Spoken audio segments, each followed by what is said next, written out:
복음설교 네 번째 시간으로 로마서 5장 1절부터 11절을 본문으로 성도의 복이라는 제목으로 말씀 나누겠습니다. 한국 사람들만큼 복을 좋아하는 민족도 없을 것입니다. 복을 너무 좋아해서 결혼할 때 신부가 혼수로 가져오는 베개에도 복복자, 방석에도 복복자, 이불에도 복복자, 숟가락에도 복복자 새겨서 가져오죠. 왜 그래요? 날마다 숟가락에 복 써서 먹고 싶은 거죠. 날마다 복자 베고 자고 복을 깔고 앉아 있고 싶은 겁니다. 참 복자가 아주 넣을 수 있는 데마다 다 복복자를 새겼는 한국 분들입니다. 근데 그 한자, 복복자라고 하는 한자를 풀이해 보면 여러분, 귀신신변의 날일 입구의 밭전자입니다. 그러니까 결국 신으로부터 한 사람이 입에 먹을 양의 밭을 얻는다. 그게 복이라는 거예요. 한 사람이 먹고 실컷 먹을 걱정 안 하고 살 만큼의 밭을, 논밭을 얻는 거, 그게 복이다. 그게 복복자에 담겨 있는 여러분 복자의 의미예요. 여러분 그런 복, 결국 먹고 사는 걱정 안 하고 사는 거, 그게 옛날 분들은 복이라고 생각했던 거예요. 근데 하나님도 보면 성경에서 우리에게 많은 복을 약속하시지 않습니까? 그죠? 우리가 하나님 앞에 의롭게 되면 그럼 아브라함의 자손이 되고, 아브라함의 자손이 되면 아브라함에게 약속하신 복을 우리에게 주시겠다 말씀하셨거든요. 창세기 12장 3절에 보면 하나님이 아브라함에게 이런 복을 약속하세요. 너를 축복하는 자에게 내가 복을 내리고 너를 저주하는 자에게 내가 저주하리니 땅의 모든 족속이 너로 말미암아 복을 얻을 것이라. 과연 하나님이 말씀하시는 복도 그런 복일까요? 그저 한 사람이 평생 동안 입에 풀칠할 수 있는, 먹을 거 걱정 안 하고 살 수 있는 그 밭 하나 얻는 거, 그 논 하나 얻는 거, 그런 복 우리 하나님이 주신다고 말씀하시는 걸까요? 하나님이 과연 아브라함의 자손, 하나님의 칭의를 얻었다고 하는, 하나님의 의롭다함을 얻었다고 하는 하나님의 백성에게 주시겠다 약속하신 복은 과연 무슨 복일까요? 오늘 본문에 보면 바울 사도는 세 가지 복을 하나님이 우리에게 약속하셨다라고 얘기합니다. 첫 번째 하나님이 약속하신 복은 무엇이냐? 바로 화평의 복입니다. 화평의 복. 오늘 보면 1절 말씀 한번 다시 보시기 바랍니다. 그러므로 우리가 믿음으로 의롭다 하심을 받았으니 우리 주 예수 그리스도로 말미암아 하나님과 화평을 누리자. 네가 의로움을 받았느냐? 그럼 이제 하나님과 화평을 누리는 자가 되라. 왜? 하나님이 그 복을 주셨습니까? 하나님과 화평을 누리라. 여러분, 하나님과 화평을 누린다, 하나님과 평화를 누린다, 이게 무슨 뜻일까요? 여러분, 하나님과 한편이 되었다는 거예요. 하나님과 원수된 사람은요 절대 하나님과 화평을 이룰 수 없어요. 생각해 보세요. 하나님은 전능하신 분입니다. 전지하신 분입니다. 모든 것을 다 할 수 있는 분이에요. 그분의 원수, 대적, 그를 하나님이 만났을 때 어떻게 하실까요? 내가 힘이 없으면 모를까, 내가 힘이 있고 능이 있는데 내 원수를, 내 대적을 가만둡니까? 벌하시죠. 그러니까 하나님의 대적은, 하나님의 원수는 하나님을 만나면 화평이 아니라 징벌이에요. 그건 화입니다. 그건 하나님으로부터 벌을 받는 순간이에요. 그래서 하나님의 편, 하나님의 사람만이 하나님과 화평을 이룰 수 있는 거예요. 하나님 보실 때 저 사람은 내 사람이야, 저 사람은 내 편이야, 그러면 그 사람과 내가 함께 동행하고, 내가 함께 식사하고, 내가 함께 할 수 있는 거지. 그 안에서 평화가 이루어지는 거예요. 그러니까 하나님과 화평이 된다는 건 여러분, 우리가 하나님의 편이 되었다는 거예요. 하나님의 원수의 자리에서, 원래 우리의 자리는 원래 하나님과 원수됨의 자리예요. 그죠? 하나님 앞에 우리가 죄를 지음으로 말미암아 사실은 우리가 하나님의 원수 되었습니다. 하나님을 떠나가는, 하나님을 대적하는 그런 원수의 자리에 있었거든요. 근데 거기에서 우리가 하나님의 편으로, 하나님의 사람으로, 어떻게 해요? 예수 그리스도가 우리의 죄를 속죄해 주심으로, 우리의 죄를 씻어 주심으로 말미암아 이제 우리는 하나님의 대적이 아니라 하나님의 사람이 된 거예요. 그럼 우리가 하나님의 사람, 하나님의 편으로 들어갔다, 이거를 바울 사도가 은혜로 들어갔다라고 해요. 그래서 2절에 보면 또한 그로 말미암아 우리가 믿음으로 서 있는 이 은혜에 들어감을 얻었으며 하나님의 영광을 바라고 즐거워하느니라. 은혜로, 예수 그리스도가, 우리는 원래 죄를 지어서 하나님의 대적이 될 수밖에 없고 하나님의 징벌을 받을 수밖에 없는, 하나님을 만나면 우리는 하나님 앞에 죽을 수밖에 없는 그런 하나님의 대적이었는데, 하나님께서 우리의 죄를 사해 주심으로 말미암아 우리가 그 은혜로 하나님의 편으로, 하나님의 사람으로 속해진 거예요. 그래서 하나님과 평화를 누릴 수 있는, 화평을 누릴 수 있는, 그래서 하나님의 그 영광을 우리가 즐거워할 수 있는, 함께 즐길 수 있는 그 사람이 되었다는 거예요.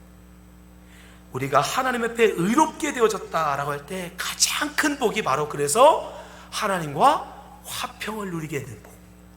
이게 정말 큰 복인 거예요. 그것으로 우리가 하나님 앞에 이제 하나님과 더불어 살 수 있는, 하나님과 함께 할 수 있는 그런 사람이 됐기 때문입니다. 여러분, 이 은혜를 여러분들이 누리시기 바랍니다. 하나님의 사람이 하나님의 그 속죄로 말미암아 하나님의 사람이 됐으면 이제 그 하나님의 은혜를 즐거워하고 우리는 찬양하며 기뻐해야 되는 것입니다. 그게 우리 하나님을 믿는, 하나님의 사람, 의롭게 칭의를 얻은 사람들의 할 바인 거예요. 지용훈 목사님이라고 여러분 잘 아시지만 뉴욕의 거리의 전도자라고 얘기하는, 얼마 전에 저희 교회에서 오셨어요. 그분이 쓴 말씀을 살아내라라는 책에 이런 구절이 있습니다. 말씀을 지키려고 애쓰지 말고 예수님이 이미 이루신 것을 믿고 누리라. 다시 한번요. 말씀을 지키려고 애쓰지 말고 예수님이 이미 이루신 것을 믿고 누리라. 믿으십니까? 굉장히 심오한 말씀이에요. 우리가 여전히 그 믿음이 없으면요, 그 은혜로 들어간 그 복을 우리가 알지 못하면요, 여전히 우리는 하나님이, 내가 혹시 이거 잘못해서 하나님이 벌하시는 거 아닐까? 하나님이 나 또 이거 책망하시는 거 아닐까? 두려워서 어떻게 하지, 자꾸 하나님의 말씀을 지키려고 애쓰고 노력해요. 그러나 우리는 이미 하나님의 복 가운데 우리 이미 그 은혜에 들어가 있어요. 하나님의 편으로, 하나님의 사람으로 이미 들어가 있습니다. 하나님은 우리에게 뭘 원하시느냐? 그걸 알고 믿고 누리기를 원하세요. 여러분이 이미 예수 그리스도의 속죄로 속죄함을 받았거든, 죄 씻음을 받았거든. 그리고 예수 의가 여러분에게 덮여져서 이제 하나님은 여러분을 하나님의 자녀로 보신다고요. 근데도 여전히 내가 또 뭐 잘못하면 하나님한테 쫓겨나는 거 아닐까? 내가 뭐 또 잘못하면 하나님한테 벌 받는 거 아닐까? 여러분, 그건 하나님의 원수, 하나님의 대적들이 하는 일이에요. 여러분이 이미 하나님의 자녀가 되셨습니다. 그 하나님의 자녀됨을 누리시기 바랍니다. 그 하나님의 자녀됨을 누리는 게 뭐냐? 하나님을 찬양하는 거예요. 하나님을 즐거워하는 거예요. 그래서 에베소 1장 3절에도 바울 사도가 그렇게 얘기해요. 찬송하리로다. 하나님 곧 우리 주 예수 그리스도의 아버지께서 그리스도 안에서 하늘에 속한 모든 신령한 복을 우리에게 주시되, 복을 주셨대요. 곧 창세전에 그리스도 안에서 우리를 택하사 우리로 사랑 안에서 그 앞에 거룩하고 흠이 없게 하시려고 그 기쁘신 뜻대로 우리를 예정하사 예수 그리스도로 말미암아 자기의 아들들이 되게 하셨으니, 이 아들들이 되게 하셨어요. 우리는 여전히 더럽고 추하지만 예수 그리스도의 의의 세마포를 우리에게 입혀서 우리를 칭의로 하나님의 아들들이 되게 하셨다고요. 그러면서 6절, 이는 이렇게 하신 이유는 그 사랑하시는 자 안에서 우리에게 거저 주시는 바 그 은혜의 영광을 찬송하게 하려 것이라. 아멘. 그렇게 하신 이유가 뭐냐? 우리를 그렇게 칭의로 하나님의 자녀로 불러주신 이유가 뭐냐? 그 은혜의 영광을 찬송하라고, 그 복을 누리라고, 그 복을 즐거워하라고 여러분에게 그 은혜를 허락하신 것입니다. 아멘. 여러분, 그 복을 누리시기 바랍니다. 하나님이 그 복을 여러분에게 허락하셨어요. 바울 사도는 그걸 하늘에 신령한 모든 복이라고 얘기합니다. 그 복 가운데 여러분들이 정말 하나님을 기뻐하고 그 은혜 안에서 하나님을 감사하고 찬송하시는 여러분 되시기 바랍니다. 두 번째, 하나님이 무슨 복을 우리에게 주셨는가? 하나님께서 우리에게 약속하신 두 번째 놀라운 복은 환난 중에도 기뻐할 수 있는 것. 환난 중에도 기뻐하고 즐거워할 수 있는 그 힘을 우리에게 주신다는 것입니다. 3절 말씀, 오늘 본문 5장 3절 말씀 보여주세요. 다만 이뿐 아니라 우리가 환난 중에도 즐거워하나니. 여기서 우리가 누구예요? 하나님의 의를 얻은 자, 하나님의 칭의를 얻은 자, 하나님의 자녀된 자, 하나님의 편이 된 자, 그 그리스도인들, 그들은 환난 중에도 즐거워한대요. 여러분, 어떻게 이게 가능합니까? 어떻게 환난 중에 슬퍼하고 괴로워하고 근심하는 것이 아니라 어떻게 환난을 당하는 중에도, 고난 중에도 여러분 즐거워할 수 있습니까? 믿음이 있기 때문에. 믿음. 내가 비록 지금은 환난 가운데 있지만, 내가 지금 비록 고난 가운데 있지만, 하나님은 반드시 나를 이 고난을 통하여 더욱더 믿음의 사람으로 세우시려고, 나를 더욱더 복된 사람으로 만드시려고 내게 이 고난을 허락하셨다. 내가 이 고난을 이기고 나면 내 하나님 앞에 더욱더 정금같이 빛나는 믿음의 사람으로 나는 설 것이다 라고 하는 믿음, 그 믿음이 있기 때문에 그 믿음이 있는 하나님의 백성들은 환난 중에도 기뻐하는 것입니다. 그 믿음이 곧 소망인 거예요. 그 믿음이 곧 소망. 그래서 3절 4절에 사도가 그렇게 얘기하는 거예요. 이는 환난은 인내를, 인내는 연단을, 연단은 소망을 이루는 줄 알미로다. 아멘. 이 소망이, 이 믿음이 결국 나의 소망으로 이루어질 것을 확신하기 때문에 성도는 환난 중에도 기뻐할 수 있는 겁니다. 즐거워할 수 있는 겁니다. 여러분, 이 복을 누리시기 바랍니다. 이 믿음을 가지시기 바랍니다. 하나님이 나를 언제나 함께 하시고 지켜주시고 인도하신다는 그 믿음, 그 믿음이 있을 때 우리는 이 복을 누릴 수 있어요. 환난 중에도 즐거워할 수 있는, 환난 가운데도 의연할 수 있는 그런 믿음을 우리가 가질 수 있는 것입니다.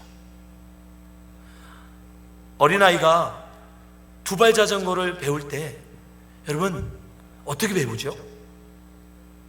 두발 자전거를 배울 때는 대부분 아빠가 뒤에서 자전거를 잡아주죠. 그죠? 아빠가 뒤에서 잡아줘요. 아직은 균형을 못 잡으니까.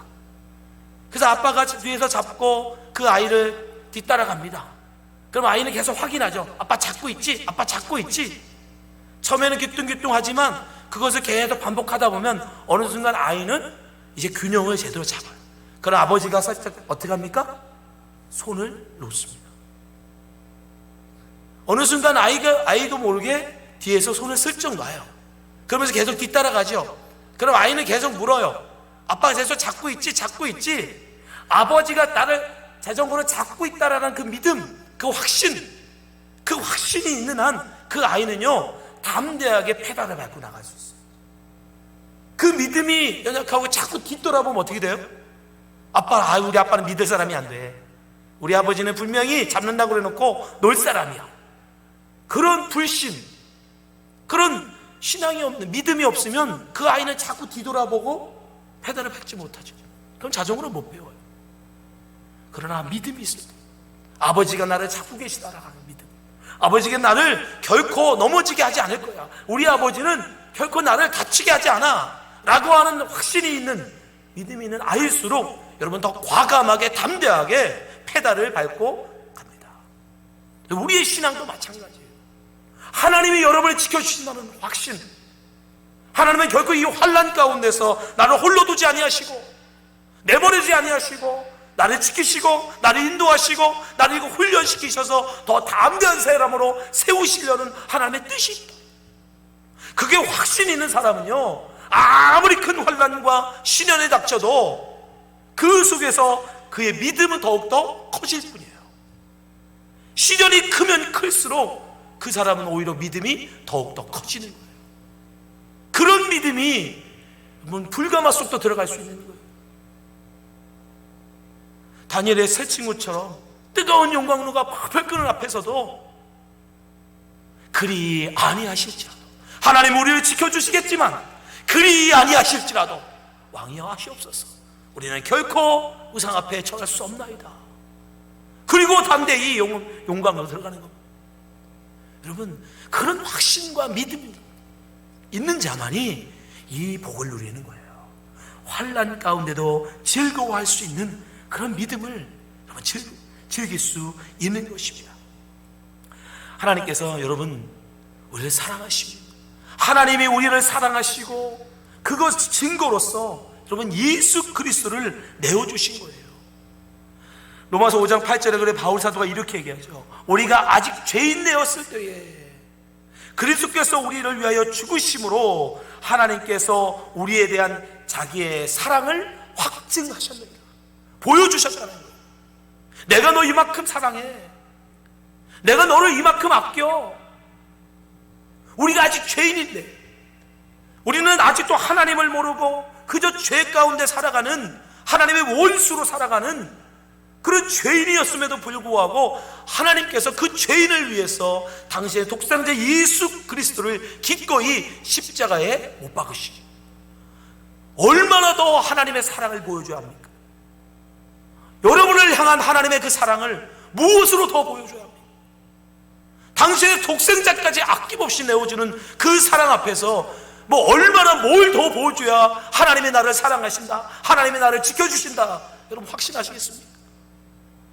이거보다 더 큰 사랑은 없는 거예요. 당신의 독생자 예수 그리스도를 아낌없이 내어주신 아버지의 그 사랑 믿으시기 바랍니다. 그 사랑이, 그 하나님이 왜 여러분을 지키지 않으시겠습니까? 왜 함께 하시지 않겠습니까? 왜 고난 가운데 여러분을 버려두시겠습니까? 그 믿음을 가지시고 하나님의 그 주신 그 복을 누리시는 여러분 되시기 바랍니다. 마지막 세 번째, 하나님께서 우리에게 약속하신 복이 무엇입니까? 9절에 보니까 하나님은 의를 진노 가운데서 구원하셨다라고 해요.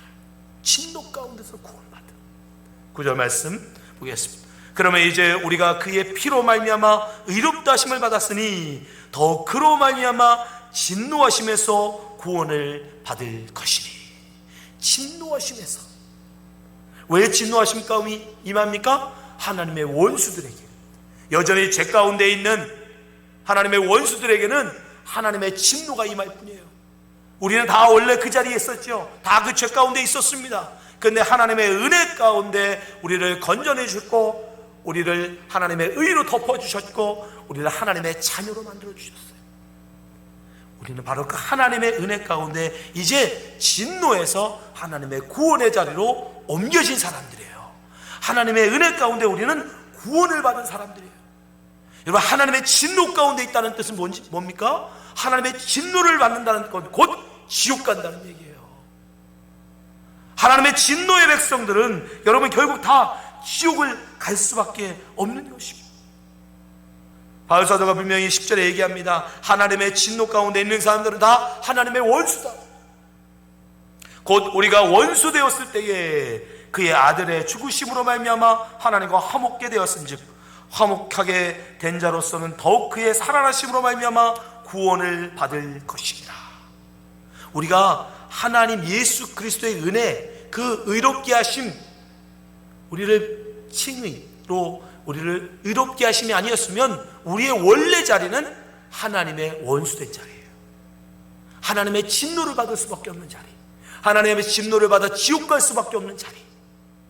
근데 하나님의 은혜 가운데 여러분 우리가 의를 얻고 하나님의 나라 천국 가는 백성이 된 것입니다. 우리가 이 세상에서 받는 복 중에 여러분 이보다 더 큰 복이 있을까요? 지옥 갈 자를 천국 보내주시는 거. 우리가 뭘 한 것도 아닌데 그저 하나님의 의로 우리를 덮으시고 우리를 천국의 인생으로 우리를 불러내신 것입니다. 여러분 이보다 더 큰 복은 없어요.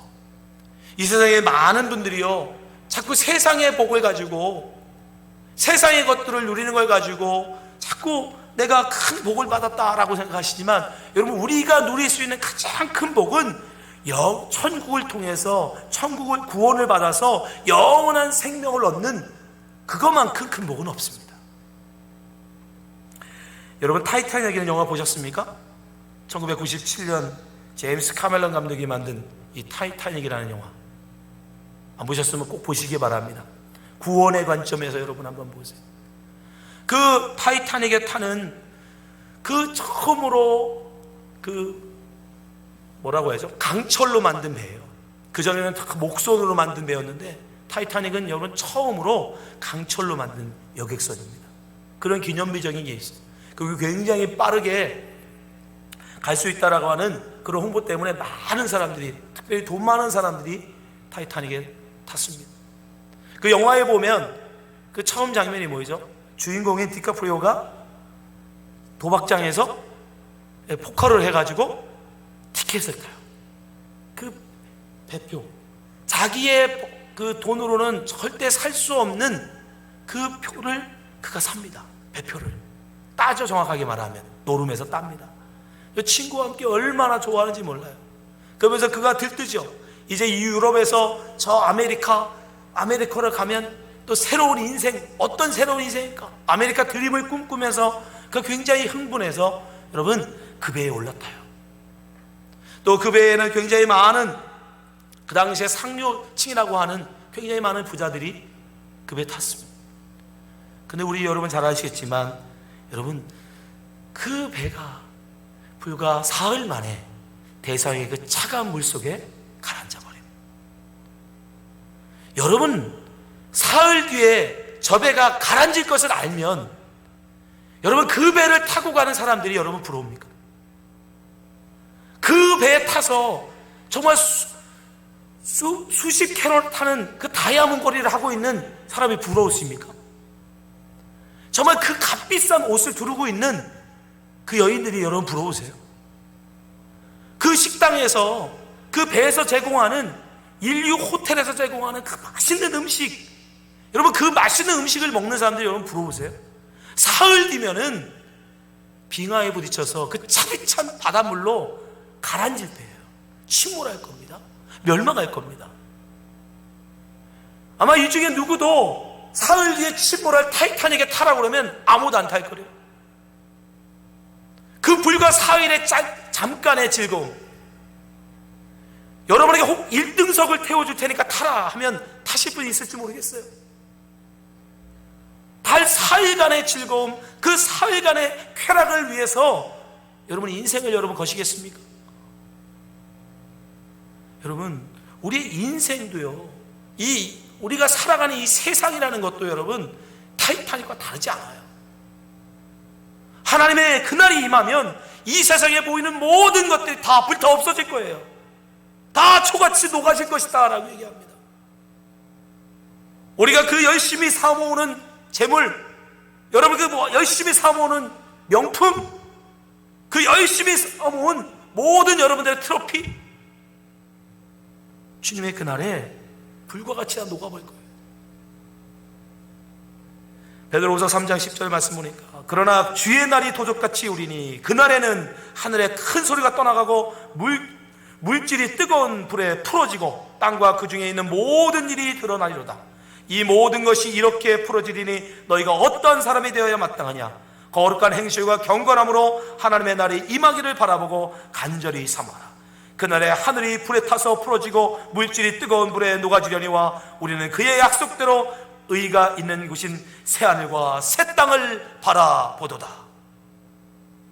오직 새하늘과 새 땅을 가진 사람, 오직 하나님의 나라에 들어갈 수 있는 하나님의 백성만이 그날에 즐거워할 수 있어요.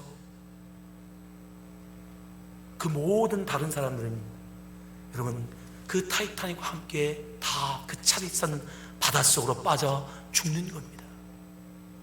여러분이 아무리 수영을 잘해도 소용없어요. 알라스카의 그 차가운 물에도 15분만 사람이 들어가 있으면 저체온증으로 죽습니다.